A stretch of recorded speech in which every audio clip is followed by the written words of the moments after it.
இடைநிலை காவலர்களாக லைனல் மற்றும் தருண். காட்சி 1.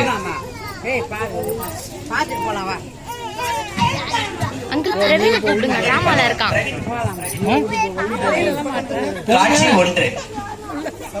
இடம் பொம்மியின் வீடு.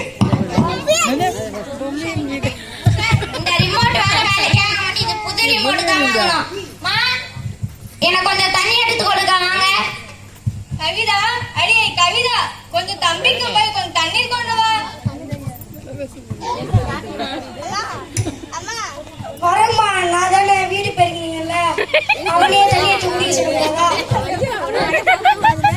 கூட கூட பேசிட்டு இருக்காங்க, போய் சொன்ன வேலையை செய். உங்களுக்கு எப்போ தம்பி மேலே மட்டும்தான் பாசம். தண்ணியை குடி. அப்படிலாம் ஒண்ணும் இல்ல, அம்மா நம்ம 2 பேர் மேலதான் பாசமாக இருப்பாங்க. அப்படி சொல்றா செல்லம், எனக்கு 2 பேருமே 2 கண்ணு மாதிரி தான். சரி சரி, போய் வேலையை பாரு, நான் போய் குப்பையை கொட்டிட்டு வரேன். காட்சி 2. இடம் சாலை.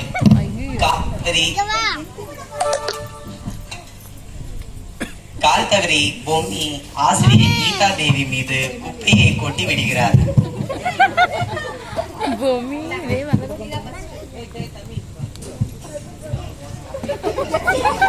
ஐயோ, யாரையே மேலே குப்பையை கொட்டினது? ஐயோ, மன்னிச்சிருங்க, தெரியாம உங்க மேல குப்பையை கொட்டிட்டேன். எங்க வீடு பக்கத்துலதான் இருக்கு, வாங்க உங்க துணியை சுத்தப்படுத்திட்டு போகலாம். சரி வாங்க போகலாம். கவிதா, அடி கவிதா, இங்க பாடி. காட்சி 3. வீட்டில் நுழைந்தவுடன் இடம் வீடு. கவிதா, அடியே கவிதா, இங்க வாடி. இருங்கம்மா, இதோ. வணக்கம் மிஸ். என்னது மிஸ்ஸா? டேய் கண்ணா, உனக்கு இவங்கள முன்னாடியே தெரியுமா?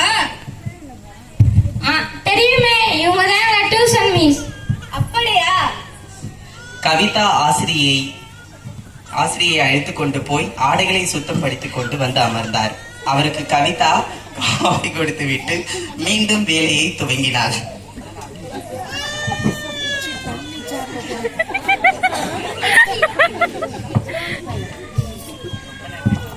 ரொம்ப நன்றிம்மா. கவிதா கண்ணா, எப்படி இருக்க? நான் நல்லா இருக்கேன் மிஸ். அது யார், உங்க அக்காவா? அவ எங்க அக்கா தான் மிஸ். அவ எத்தனாவது படிக்கிறா? அவ ஸ்கூலுக்கெல்லாம் போகல, வீட்டுல தான் இருக்கா, நின்றுட்டா. கண்ணனம்மா, இது கவிதா படிக்கலையா? இல்லை, அவ 8ஆம் வகுப்பிலே நின்று விட்டார். அடுத்த வீட்டு வாழ போற பொண்ணு தானே, அவளுக்கு எதுக்கு படிப்பு? 4 10 பாத்திரம் தேய்ச்சா போதாதா? சரி விடுங்க மிஸ், 2 நாள் தான் உங்களுக்கு இவ்வளவு பிரச்சனை. நான் வேணா உங்களை வீடு வரைக்கும் விட்டுட்டு வருவா? வேணாம்மா, விட்டா 108 ஆம்புலன்ஸ் போன் பண்ணி ஆம்புலன்ஸ்ல ஏற்றி விட்டுருங்க போல. நாங்க ஹாஸ்பிட்டலுக்கு தான் போறேன். நான் ஏதாச்சும் பிரச்சனை ஹாஸ்பிட்டல்ல பாத்துக்கிறேன்.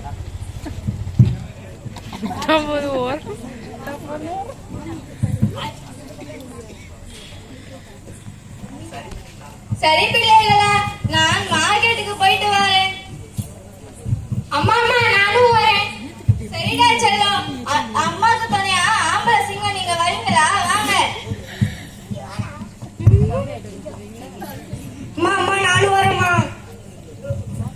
அடி பின்னிடு, வீட்டுல எவ்வளவு வேலை இருக்கு. துணி துவைக்கணும், பாத்திரம் கழுவணும், வீடு பெருக்கணும், வாசல் பெருக்கணும், கோலம் போடணும், இவ்வளவு வேலை இருக்கு.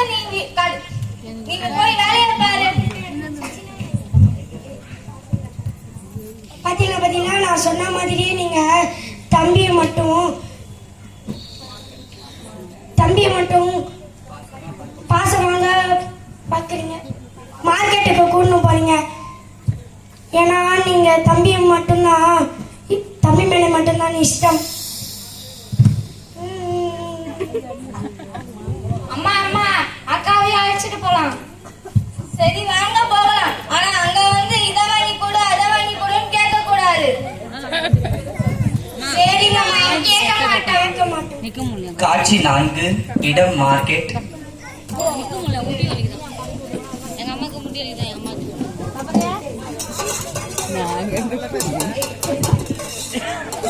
காய்கறி விலையை பற்றி புலம்பிக் கொண்டே சாலையை கடக்க பொம்மி முயல்கிறாள். தக்காளி விலை தங்க விலையாச்சு.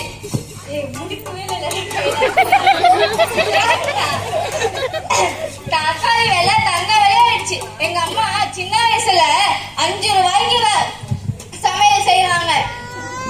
எங்கிருந்தோ வந்த வாகனம் அம்மா! கவிதாலட்சுமியை இடித்து கீழே தள்ளியது. தலையில் காயத்துடன் மயங்கினாள். ஐயோ ஐயோ அம்மா எழுந்திருங்க. அம்மா அம்மா எந்திரிங்க, உங்க ரத்தம் வருது. பயப்படாத தம்பி, நம்ம அம்மாவை 108 ஆம்புலன்ஸுக்கு ஃபோன் பண்ணி காப்பாத்திடலாம். எப்படி நம்ம 2 பேரும் தான் சின்ன பசங்களாச்சு, எப்படி அம்மாவை தூக்க முடியும்? உங்களுக்கு ஞாபகம் இல்லையா? காலையில அந்த மிஸ் சொன்னாங்கல்ல, 108க்கு ஆம்புலன்ஸ் ஃபோன் பண்ணி ஹாஸ்பிட்டலுக்கு அவசரமானா ஃபோன் பண்ண சொன்னாங்கல்ல. கண்ணன் மற்றும் கவிதா 108க்கு கால் செய்து அவர்களின் தாயை மருத்துவமனைக்கு அழைத்து சென்றனர். காட்சி 5 மருத்துவமனை. கண்ணன் மற்றும் கவிதா அழுதபடி நின்று கொண்டிருந்தனர்.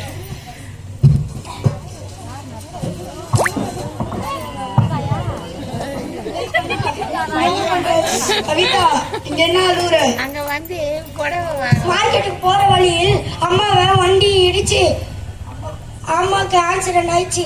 ஹாஸ்பிட்டல் நான் தான் 108க்கு ஆம்புலன்ஸ்